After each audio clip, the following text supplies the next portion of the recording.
Paz do Senhor, igreja. Amém. Tudo bem? Jesus é bom? Sim. Amém. Aproveitando que os irmãos estão de pé, vamos ler a santa palavra de Deus no livro do Apocalipse, Apocalipse capítulo 3, é onde se encontra o tema de hoje.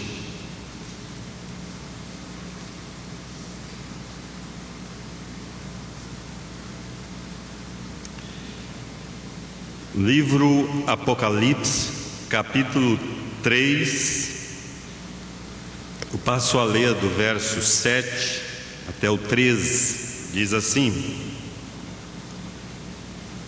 E ao anjo da igreja que está em Filadélfia, escreve: Isto diz o que é santo, o que é verdadeiro, o que tem a chave de Davi, o que abre e ninguém fecha, e fecha e ninguém abre. Eu sei as tuas obras. Eis que diante de ti pus uma porta aberta, e ninguém a pode fechar. Tendo pouca força, guardaste a minha palavra e não negaste o meu nome. Eis que eu farei aos da sinagoga de Satanás, aos que se dizem judeus e não são, mas mentem, eis que eu farei que venham e adorem prostrado aos teus pés, ou a teus pés, e saibam que eu te amo.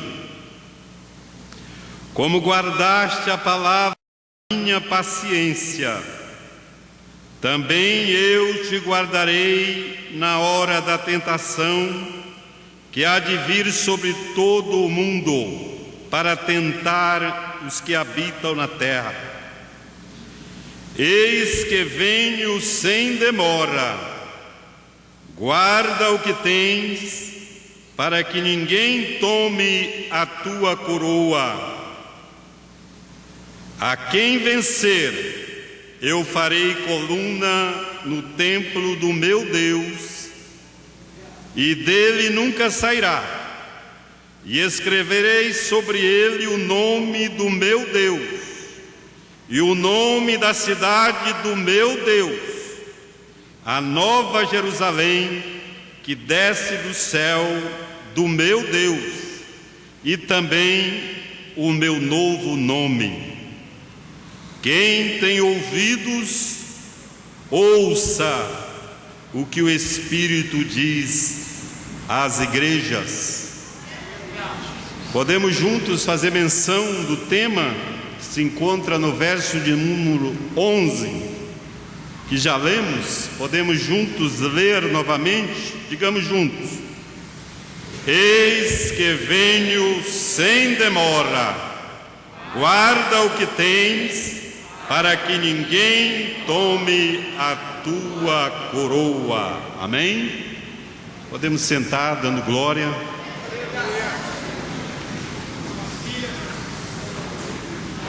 Aqui estamos nós, irmãos, neste congresso da mocidade, a Almadeg, sendo hoje o terceiro e último dia. E nesses dias Deus tem falado grandiosamente no nosso meio, através da leitura das Sagradas Escrituras, de testemunhos, da pregação, do cântico de hinos. Só a presença da igreja aqui reunida já está falando conosco. Aí nós podemos atentar para esse último versículo que lemos. Diz assim: quem tem ouvido, ouça o que o Espírito diz a igreja ou as igrejas. Meus irmãos, que mocidade abençoada, né? Eu estou olhando aqui, está bonito, viu? Vocês de uniforme. Eu quero dizer que eu admiro vocês, viu? Vocês moram no meu coração e eu tenho simpatia e empatia por vocês. Também fui jovem e já trabalhei alguns anos com jovens aqui na igreja, sendo presidente da mocidade.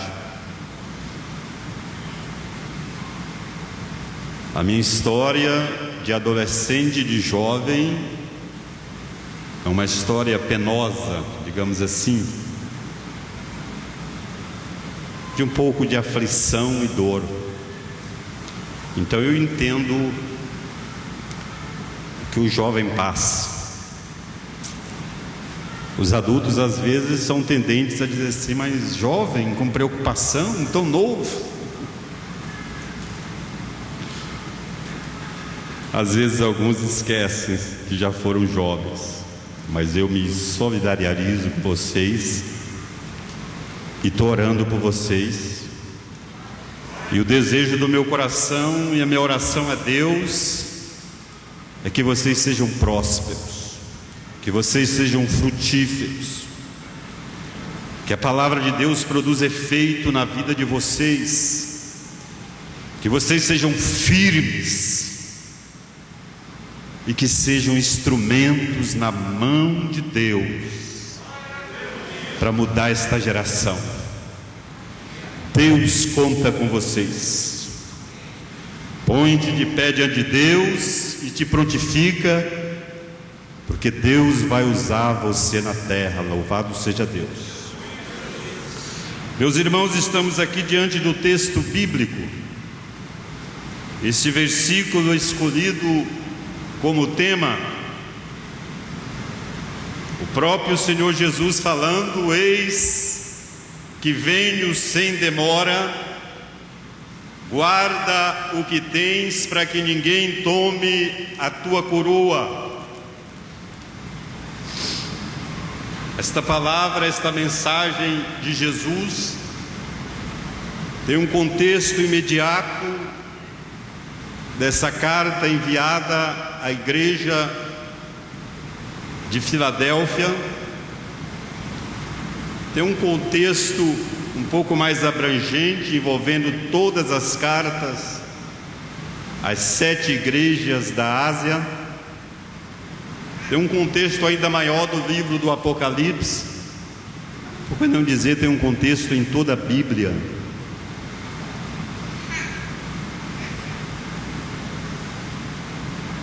Nós vamos meditar um pouco e sempre com atenção nesta palavra que nós mencionamos, que quem tem ouvido ouça, porque o nosso Deus é um Deus que fala, é um Deus que orienta, é um Deus que repreende, é um Deus que consola, é um Deus que anima, é um Deus que cuida do seu povo. Louvado seja Deus.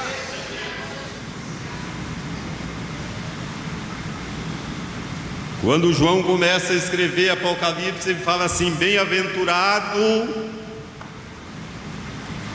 aquele que ler, bem-aventurado aquele que ouve, e bem-aventurado aquele que cumpre a palavra desta profecia.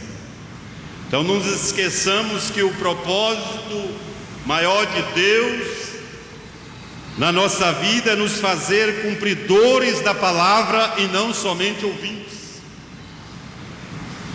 Muito bem, considerando o contexto para entendermos melhor o que Deus quer de nós essa noite, nós vamos considerar quem está falando conosco,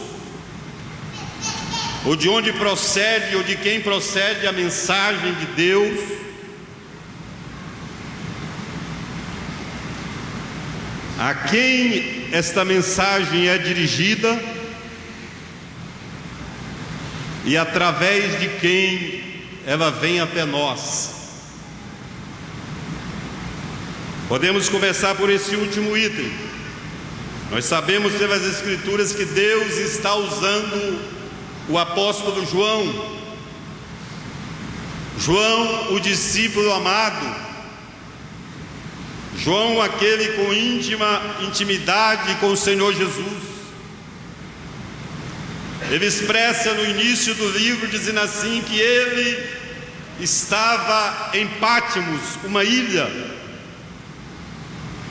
E ele diz a razão: por causa da palavra e do testemunho de Jesus Cristo. É entendido nisso, historicamente, que João estava em Pátimos, exilado. A perseguição aos cristãos levou João a ser exilado.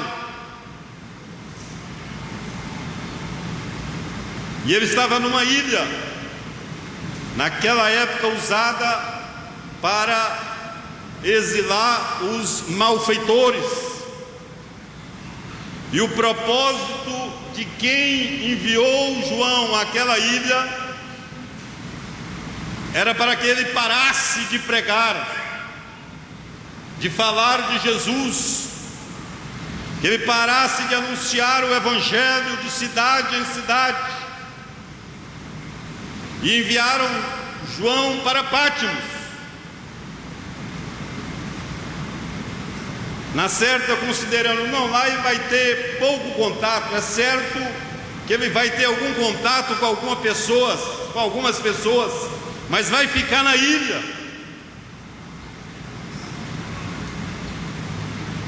E é nesta ilha que Jesus se manifesta a João e manda ele escrever.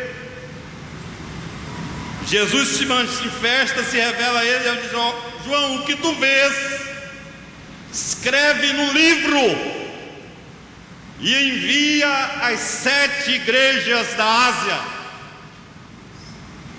Éfeso, Esmirna, Pérgamo, Tiatira, Sardes, Filadélfia e Laodiceia. Eu me peguei meditando nisso e considerei, irmãos, que o intento daquelas pessoas tentando impedir ou tentando fechar a boca de João resultou numa maior propagação do Evangelho.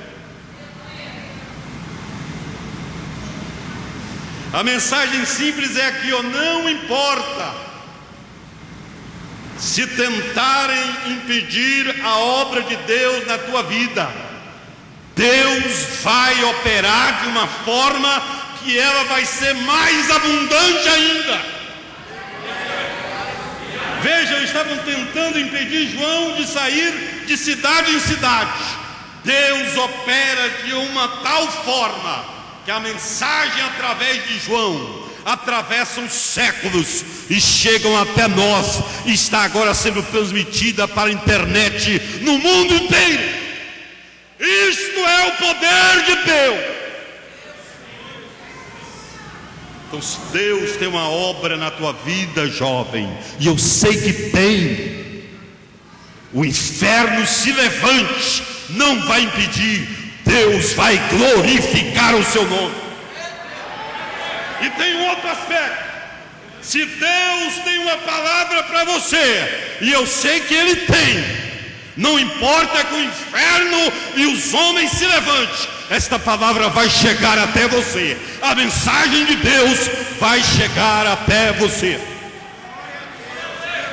Não importa que alguém tente fechar a boca do pregador, Deus vai usar com mais abundância ainda, e a palavra dele vai chegar até você.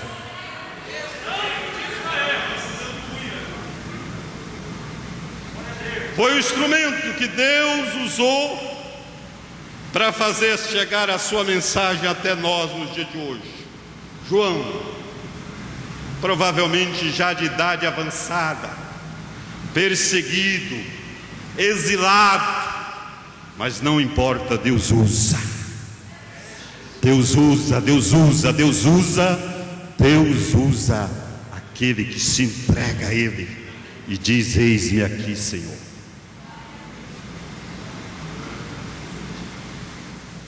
Um segundo aspecto que podemos considerar é a quem Deus envia a sua mensagem.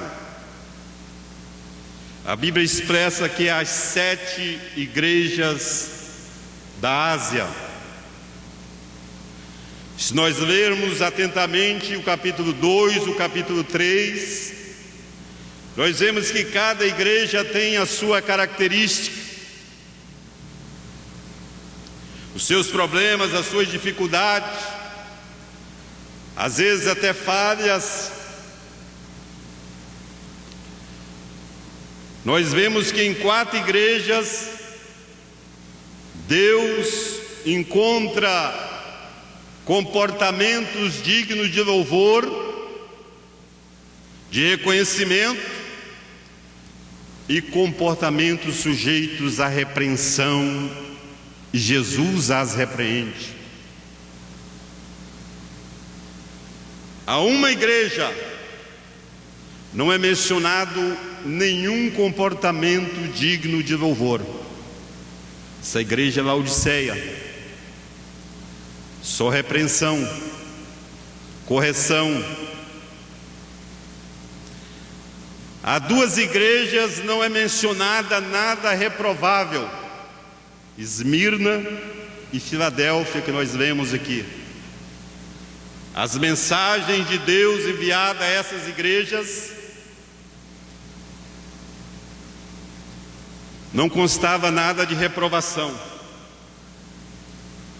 E as outras 4, reprovação e aprovação. E todas as 7 é mencionado promessa de Deus àquele que vencer.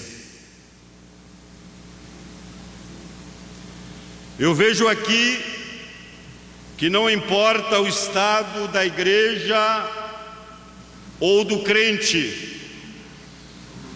Deus sempre vai ter uma palavra. Nós podemos até imaginar assim: a pessoa está com a vida toda em ordem, não tem nada reprovado, então eu não preciso nem falar com ela. Você não precisa, mas Deus precisa e faz. A este Deus exorta a continuar, a perseverar, a manter a fidelidade, a não desanimar. E tem aquele que é tudo reprovável, pessoas que você pode até olhar assim e dizer: não, não adianta. Mas para Deus adianta, e Ele envia a sua palavra. E conforme está escrito, esta palavra jamais volta vazia. Ela sempre há de prosperar para aquilo para qual ela é enviada. Então quero te dizer esta noite: não importa a circunstância que você está, aprovado ou reprovado, meio aprovado, meio reprovado, com totalmente aprovado ou totalmente reprovado, seja qual for a tua situação, Deus tem uma palavra para você. Deus tem. Não diga não há solução para mim, porque há sim, em Jesus há solução. É dele a palavra final. E Ele envia a sua palavra a você hoje. Sabe por que eu digo a você que apesar de originariamente, literalmente, Jesus está enviando cartas às 7 igrejas da Ásia, O próprio nome 7, o número 7, e o seu significado bíblico, envolve algo mais do que somente essas igrejas. A Bíblia, repleta de simbologia do número 7, e particularmente em Apocalipse, vai mencionar os 7 cartiçais, as 7 lâmpadas, os 7 Espíritos de Deus, as 7 igrejas, os 7 selos. Então são muitas vezes que é usado esse número na Bíblia, e particularmente em Apocalipse. E o significado de 7 na Bíblia é uma plenitude, é algo completo, é algo inteiro. E quando Jesus está enviando a mensagem às 7 igrejas da Ásia, na verdade Ele está enviando a igreja dele em todo tempo, em todo lugar e em todas as gerações. E como a igreja é constituída de membros, sou eu, sou você, Jesus está falando com todos os crentes, em todas as gerações, em todos os lugares e em todas as circunstâncias que você possa se encontrar. A palavra de Deus chega até você.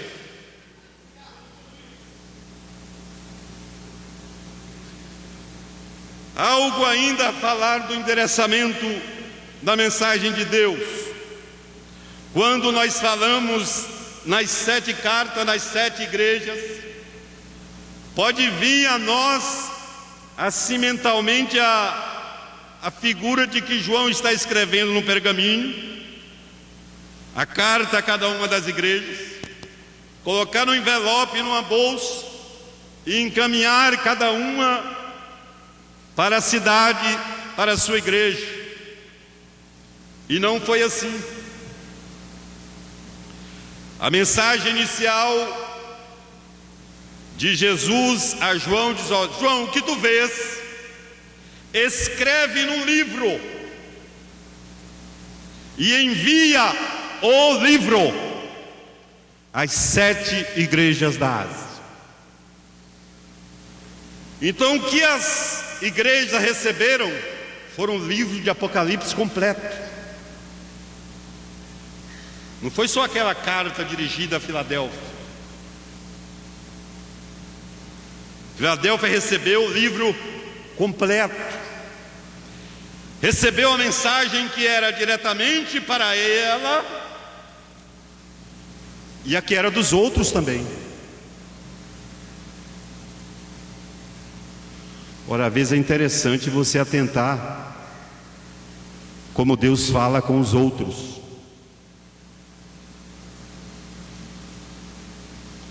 Pode ter uma mensagem de Deus para você também.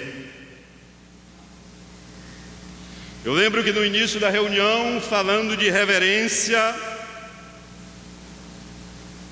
o pastor mencionou aos jovens para não saírem durante a palavra. Parabéns, vocês cumpriram a palavra.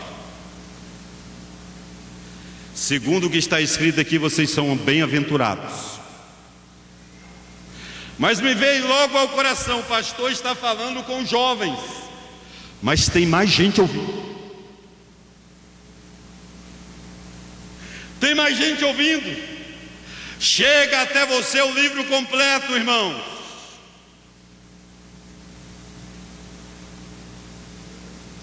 Você está entendendo o que Deus está falando? Preste atenção não só o que Deus está falando com você, mas o que Ele está falando e fazendo na vida do outro. Não é para cuidar da vida do outro, é para atentar o que Deus está fazendo na vida dele e na vida dela. Isso vai ser útil para você, sabe por quê?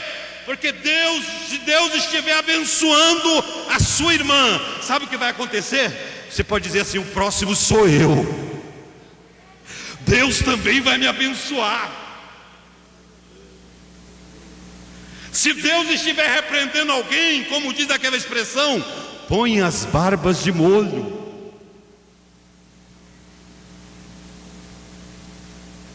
Foi o que Paulo falou a respeito dos judeus. Ou se Deus não poupou nem o fruto original ou o ramo original da árvore, o que não fará com os outros? Seja atentar para o que Deus está fazendo na sua vida, na vida do outro e na terra. Olha a circunstância que nós estamos passando agora. Deus está agindo, igreja. Atenta para o que Deus está realizando na terra. Por certo, se nós atentarmos, nós vamos ser fortalecidos, nós vamos ser capacitados, nós vamos ser esforçados, nós vamos conseguir mais graça de Deus, tendo conhecimento do que Ele está fazendo na terra.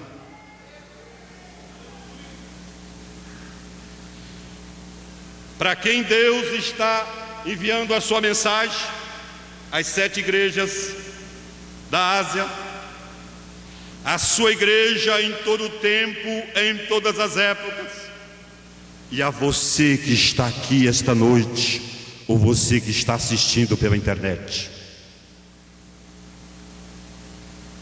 A mensagem de Deus chega até você.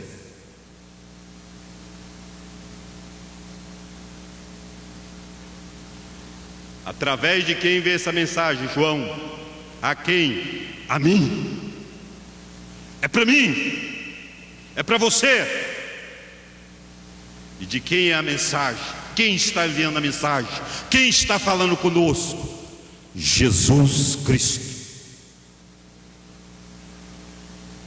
É Jesus que está se revelando a João, orientando o que ele deve escrever, o que ele deve mandar. Assim diz o primeiro e o último, o Alfa e o Ômega, o Todo-Poderoso. É Ele. E esse Jesus que é o princípio e o fim, é o Alfa e o Ômega, é todo-poderoso. Ele se manifesta a cada uma das igrejas, e eu digo a cada um dos crentes, conforme a estrutura, conforme a circunstância, conforme a situação que ele está passando, aí se manifesta o Filho de Deus.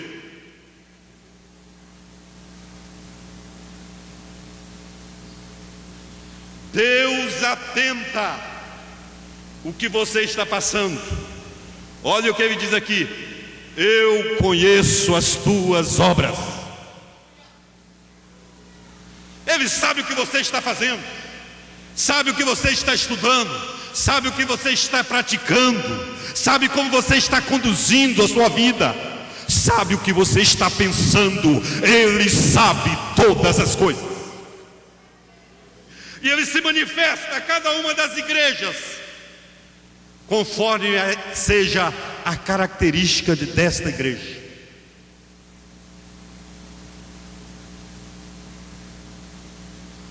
Deus não fala como fala o homem. A Bíblia diz que as suas palavras, os seus pensamentos são mais altos. Deus não vê como vê o homem. O homem vê a aparência, mas ele vê o coração, vê o interior.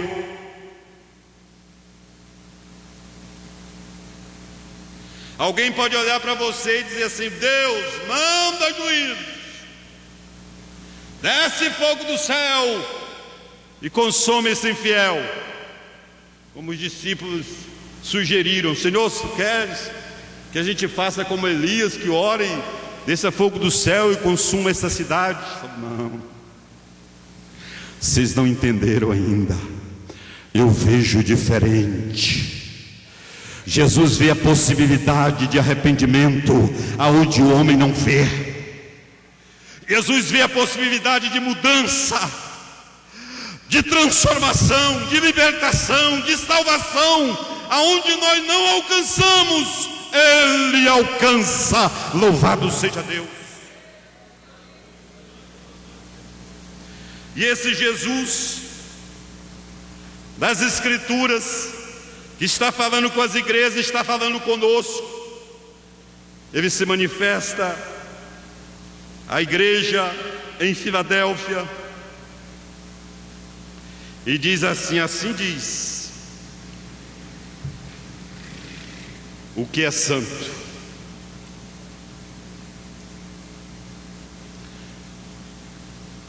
A uma igreja santa, Jesus se manifesta e diz: assim diz o que é santo.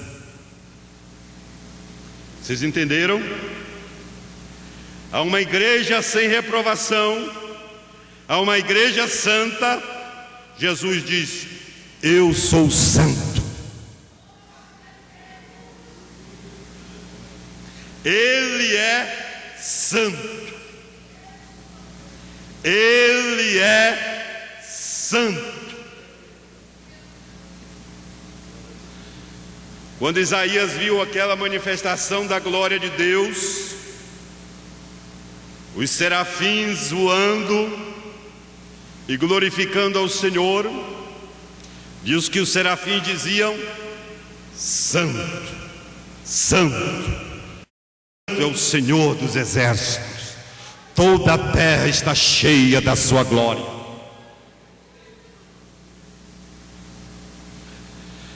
O que nós devemos atentar para aquela expressão na passagem Isaías 6, que diz que os serafins diziam uns para os outros. Eles estavam no trono de Deus, diante de Deus, e diziam uns para os outros. Diziam o quê? Santo, santo, santo. Sabe o que você deve dizer de vez em quando para seu irmão, para sua irmã? Diz assim: ele é santo, ele é santo, ele é santo. Irmão, se você falar isso com virtude, autoridade e poder, você pode mudar uma vida, porque o teu Deus é santo. Você pode se virar para o seu irmão, para a sua irmã, e dizer assim: ele é santo, ele é santo. E na hora que você estiver dizendo para o outro, você está dizendo para você mesmo: ele é santo, ele é santo, ele é santo. Que mais?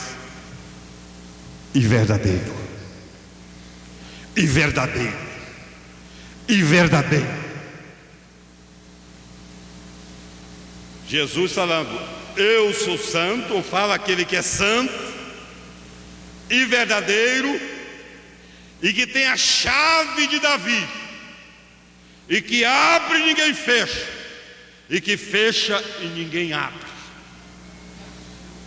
Ele é santo, ele é verdadeiro, e a chave está na mão dele.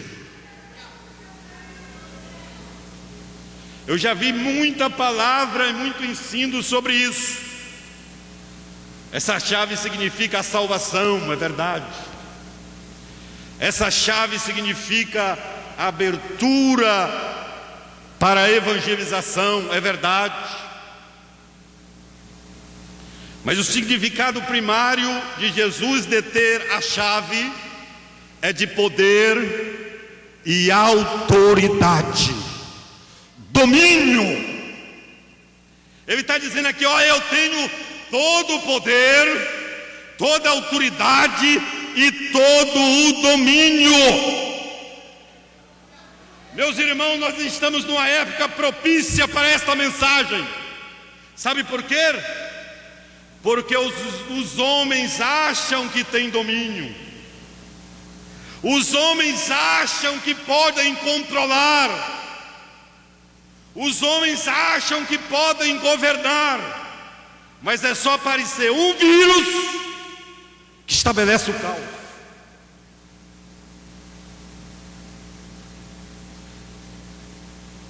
O que eu quero dizer nesta noite, irmãos, é que o controle está em Jesus, o governo está na mão dele, o domínio está na mão dele, e ele não perde, Não importa a época, não importa a circunstância, não importa a pandemia, não importa a aflição, a perseguição, Ele tem o domínio. Nada está fora, tudo está no seu controle.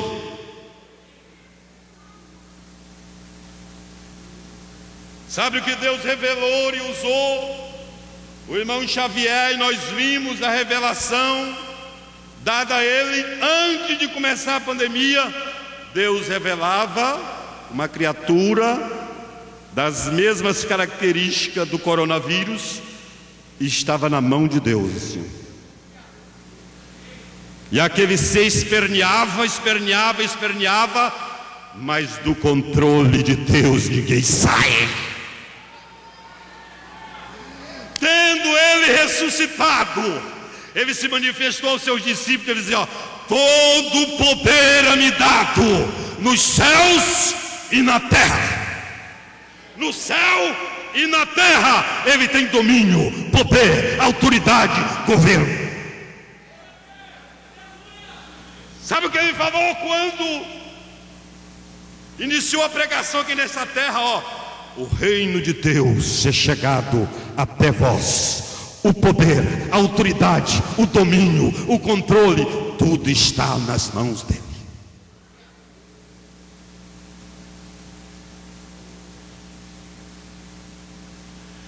Esse que tem todo o poder, que tem toda a autoridade, envia uma mensagem à igreja de Filadélfia, que alcança as outras igrejas também, e que alcança nós até hoje. E ele começa dizendo assim: eu sei das tuas obras. Nós já mencionamos isso, mas Jesus continua e fala assim: eis que pus diante de ti uma porta aberta, e ninguém a pode fechar. Louvado seja Deus. Deus está dizendo àqueles que ouvem a sua palavra: olha, diante de ti eu pus uma porta aberta. São muitas as interpretações possíveis. É a porta da salvação, é a porta da graça, é a porta da evangelização, é a porta da bênção. Mas eu queria ser algo mais simples, dizer assim: olha, o acesso está livre, a porta está aberta. Você pode chegar diante do santuário de Deus, o véu se rasgou. Visto que temos um sumo sacerdote de tal maneira, nós podemos chegar com confiança diante do trono de Deus, porque a porta está aberta.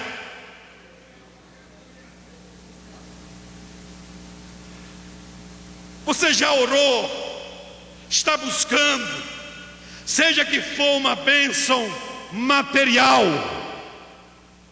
Olha, tendo Deus propósito de Deus nisso, e eu creio, eu quero te dizer que hoje a porta está aberta. É Jesus que está falando: eis que diante de ti pus uma porta aberta. O acesso está livre, com uma garantia: ninguém pode fechar. Pode o homem se levantar, pode vir pandemia, pode os governos serem contrários. Quem está falando é o Todo-Poderoso. A porta está aberta.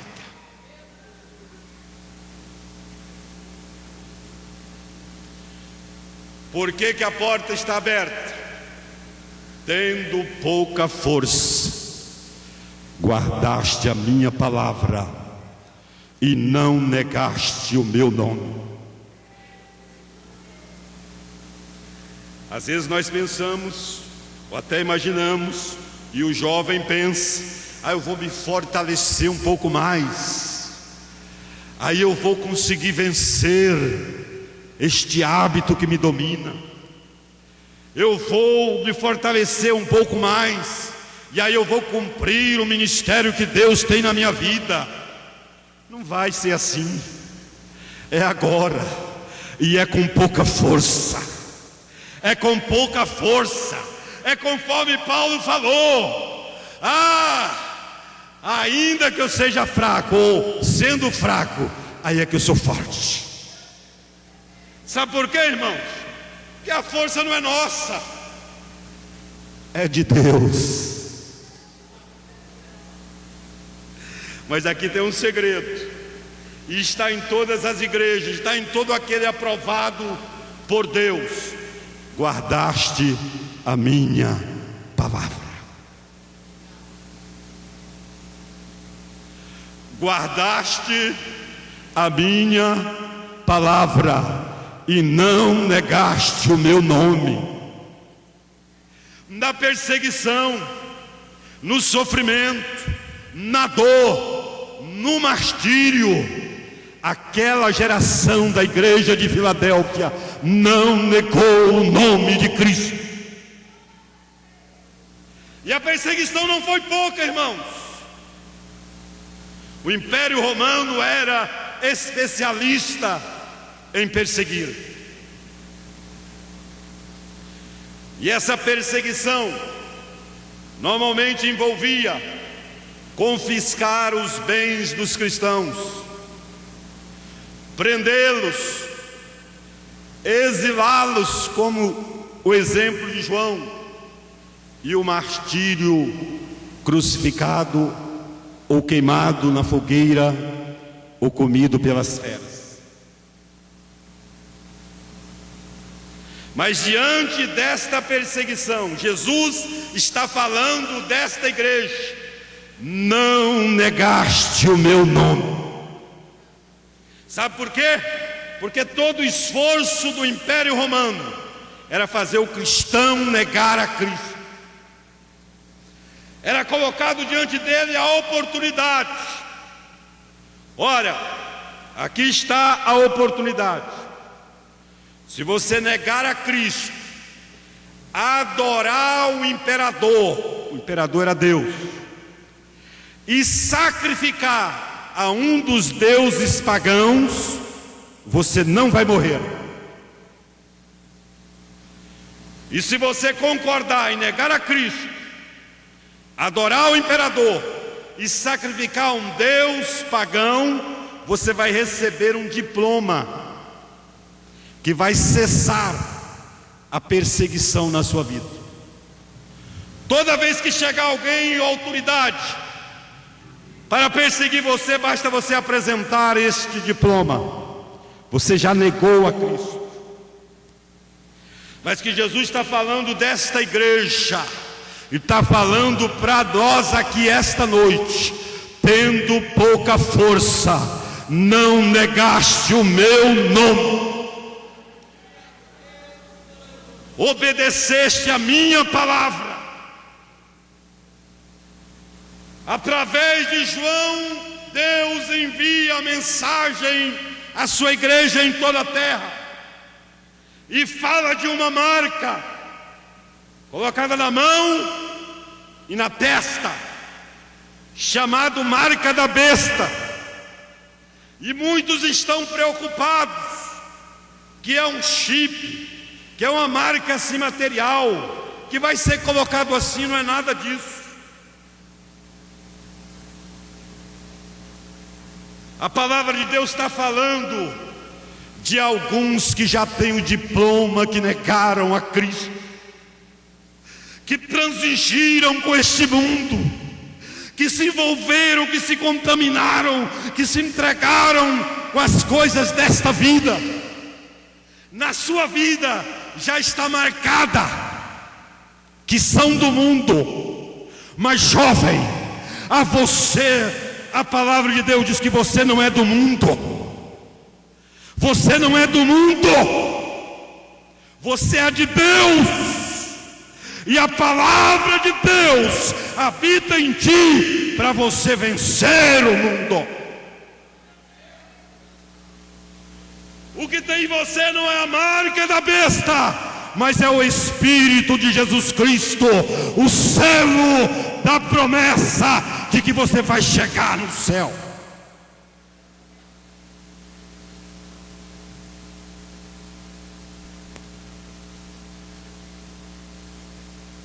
Está tudo bem, não negaste o nome, tendo pouca força, guardaste a palavra. Então Deus tem mensagem para você. Qual que é? Eis que venho sem demora. Guarda o que tens, para que ninguém tome a tua coroa. Meu irmão, minhas irmãs, a Bíblia é rica, os evangelhos, a palavra de Deus, dimensão de passagem, de referência, falando a respeito da volta de Cristo Jesus. E aqui o próprio Jesus está dizendo: eis que venho sem demora. Isso não pode ser parado, não pode ser diminuído esta mensagem no nosso meio. Ela tem que ser replicada, ela tem que ser falada continuamente. Jesus vem, Jesus vem. Jovem, Deus quer te usar para propagar esta mensagem. E eu quero dizer que Deus vai te usar esta noite. Vamos fazer uma prática aqui. A mocidade, os que estão uniformizados, podem ficar de pé um momento, por favor. A orquestra também. Fiquem de pé. Deus vai falar através de você. Deus tem uma mensagem a transmitir através da sua vida. Levante a sua mão assim. Levante sua mão. Aponta assim para a sua camiseta e fale comigo: Jesus está voltando. Não, fala com fé isso. Fala com fé, fala com autoridade. Fala: Jesus está voltando. A igreja está te ouvindo. Irmãos, internet, o mundo inteiro está te ouvindo. Fale: Jesus está voltando. Pode se assentar com esta verdade.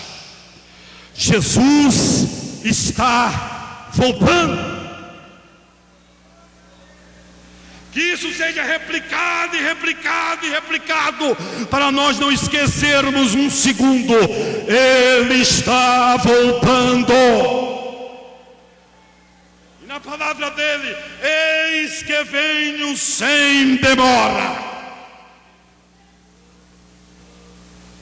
Vamos entender esse sem demora. Alguém pode dizer assim: mas espera aí, Jesus enviou esta mensagem há quase 2000 anos atrás. Como que não está demorando? Não está. Não está porque ele falou que não está demorando. Ele é verdadeiro. Nós podemos entender isso de dois aspectos. Não demora aquilo que não atrasa. Se você marcar a consulta no médico, no dentista, é 3 horas da tarde.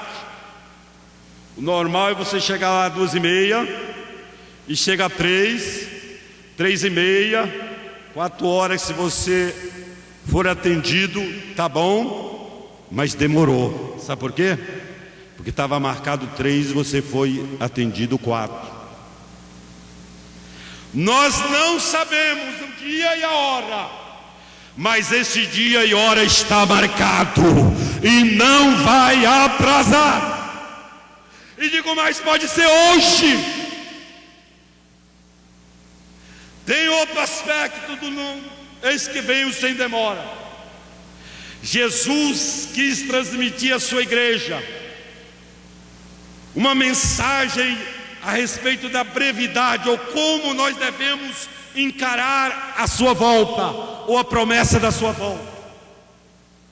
Nós devemos encarar esta promessa como algo que pode ocorrer a qualquer momento. É esta mensagem que ele está transmitindo. É para você ter uma convicção que Jesus volta hoje. Veja bem, Paulo escrevendo aos Tessalonicenses, ele falou assim: ó irmãos, ninguém se mova no seu ânimo, no seu espírito, como se a volta de Jesus estivesse perto, porque não será assim, não está perto. E aí ele explica que vai primeiro se manifestar o anticristo, a iniquidade, e depois sim, Cristo virá. Esse mesmo Paulo, que falou não está perto, ele escreveu aos Coríntios, na primeira carta, no capítulo 15, falando a respeito da volta de Jesus e a nossa ressurreição. Ele falou assim: olha, naquele grande dia da volta de Jesus, os mortos ressuscitarão primeiro, e nós, os que estivermos vivos, seremos transformados. Veja o que Paulo falou. Aquele Paulo que disse que não estava perto a volta de Jesus, está dizendo: nós, os que estivermos vivos, seremos transformados. Paulo estava se incluindo na geração que haveria de ser arrebatada, mesmo sabendo que não estava perto. Os irmãos entenderam? Jesus pode voltar hoje, ele pode voltar daqui a 100 anos, mas a minha convicção, a minha espera, a minha expectativa, o meu proceder tem que ser como ele voltasse hoje. Como não? Ele volta hoje, igreja. Cada um de nós digamos: nós, o que estamos vivos agora, seremos transformados no arrebatamento. É isso que significa o sem demora, é estar numa expectativa contínua. Meus irmãos, se nós estivermos com essa verdade entronizada no nosso coração, vivendo, tudo na nossa vida há de mudar. Este é o óculos com o qual nós devemos olhar todos os aspectos da nossa vida. Jesus está voltando. Quando você tiver projetos, quando você quiser fazer algo, quando você tiver determinada atitude, quando você estiver fazendo algo, trabalhando em algo, pensando em algo, pensa primeiro com esta visão: Jesus está voltando, Jesus está voltando. Os seus pensamentos vão mudar, os seus atos vão mudar, as suas ações vão mudar diante desta verdade: Ele está voltando.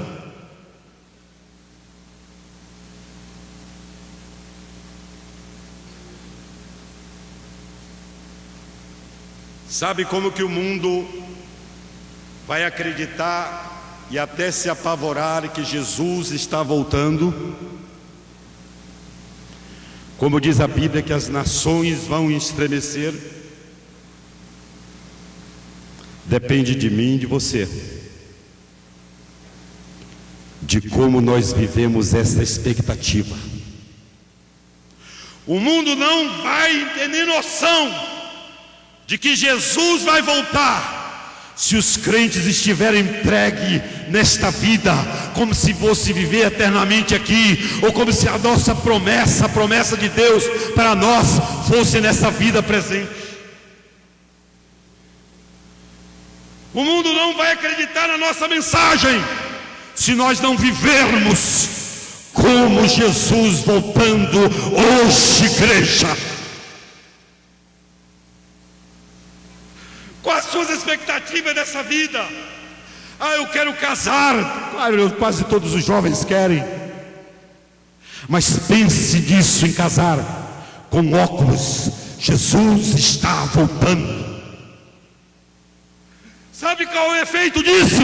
Você não vai escolher qualquer um ou qualquer uma para casar. Jesus está voltando. Você vai escolher uma profissão, o que fazer o resto da sua vida. Olhe e veja esta profissão com os óculos: Jesus está voltando. O que será isso útil para a glória do reino de Deus na terra?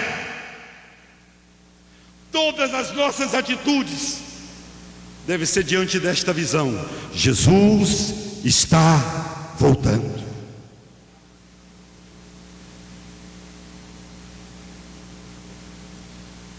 E Jesus acrescenta para nós: guarda, guarda, guarda, guarda o que tens, para que ninguém tome a tua coroa.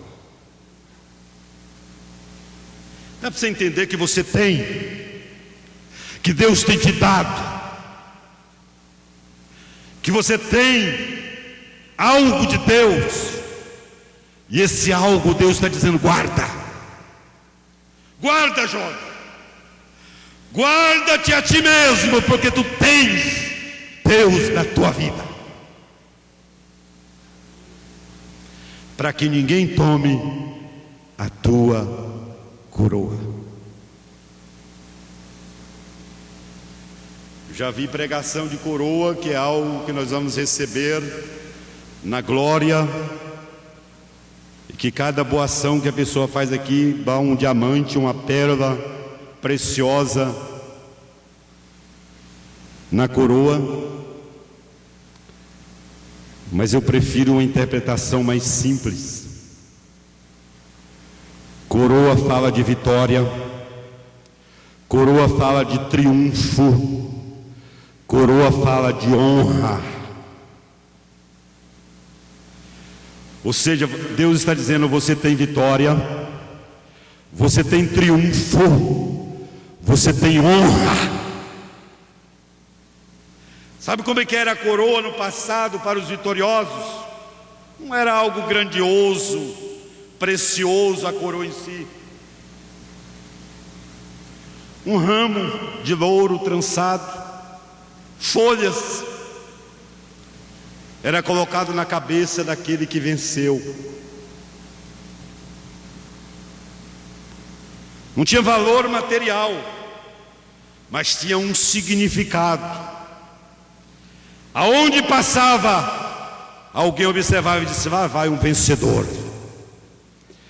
Ali está um que é honrado, que venceu. Então a grandiosidade da coroa não é ela em si, é o que ela significa. É que Deus tem te colocado no lugar de honra.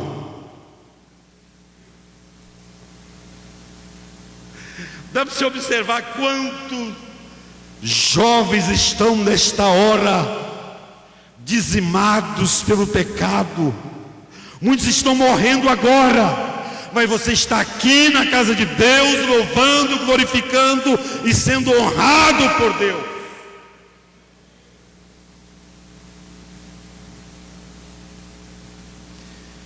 Tem um testemunho que eu ouvi, eu não presenciei, mas eu posso contar que são pessoas confiáveis. E alguns que estão aqui vão lembrar disso.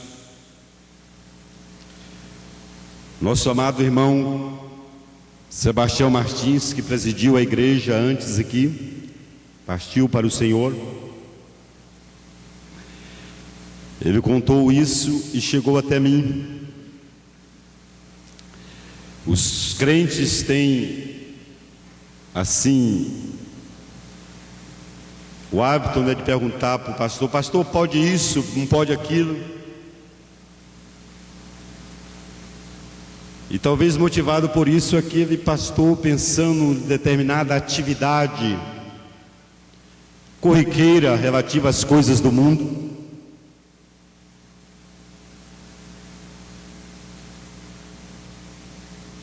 qual seria a melhor resposta a dar? E disse que Deus deu um sonho para ele, que estava no lugar, na arquibancada, e passava aquela atividade, as pessoas fazendo o que normalmente os homens fazem, não preciso citar qual atividade.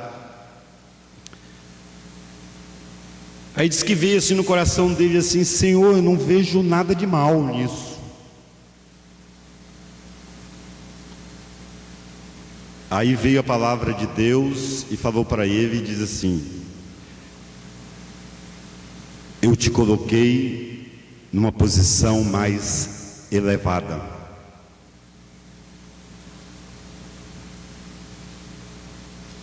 Aquilo que parecia ser corriqueiro ou normal para os homens, Deus estava dizendo para ele: você não, você está numa posição mais elevada. Sabe o que eu quero dizer agora para você, jovem? Eu não estou nem falando de coisas ilícitas. Eu estou falando de coisas corriqueiras, normais para todos os homens, mas que para você Deus reservou algo mais excelente. Não é para você se ocupar disso, não é para você fazer disso o seu foco principal.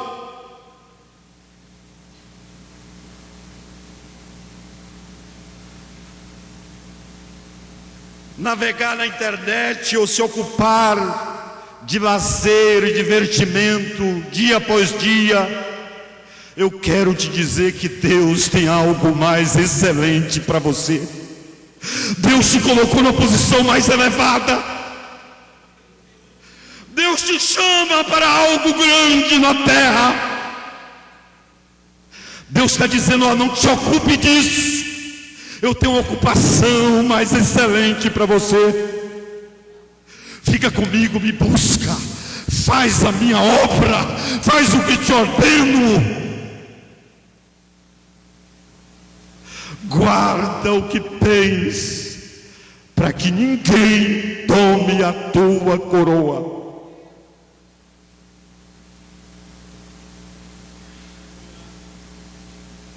Sabe o que Deus está dizendo? Passemos sóbrios e vigilantes, porque Ele nos deu uma honra de sermos dele, de estar nele, de estar numa posição mais elevada. E a ordem dele é que nós fiquemos nessa expectativa da volta dele, da promessa. E como diz a palavra de Deus, qualquer um que crer, que espera, que tem essa expectativa, que tem essa promessa, purifica-se a si mesmo, como também ele é puro. Jovem, irmão, irmã, igreja, guarda o que tens, para que ninguém tome a tua coroa. Eu quero encerrar com a manifestação na mesma palavra de Deus a todas as igrejas, que diz: ao que vencer, ao que vencer. O negócio de Deus é com os vencedores. Ao que vencer, receberá um novo nome. Ao que vencer, será a coluna do templo de Deus. Ao que vencer, desfrutará de todas as promessas de Deus. Jovem, Deus te quer vencedor. Ouça a palavra, leia a palavra, cumpra a palavra. Tendo pouca força, Deus vai te capacitar a guardar. Que Deus te abençoe em Cristo Jesus. Todo dia, toda hora, muito mais prazer em ouvir. Radionet Grata Nova. Web Rádio, a qualidade que faz a diferença, cada vez mais necessária. Rede Grata Nova de Evangelização.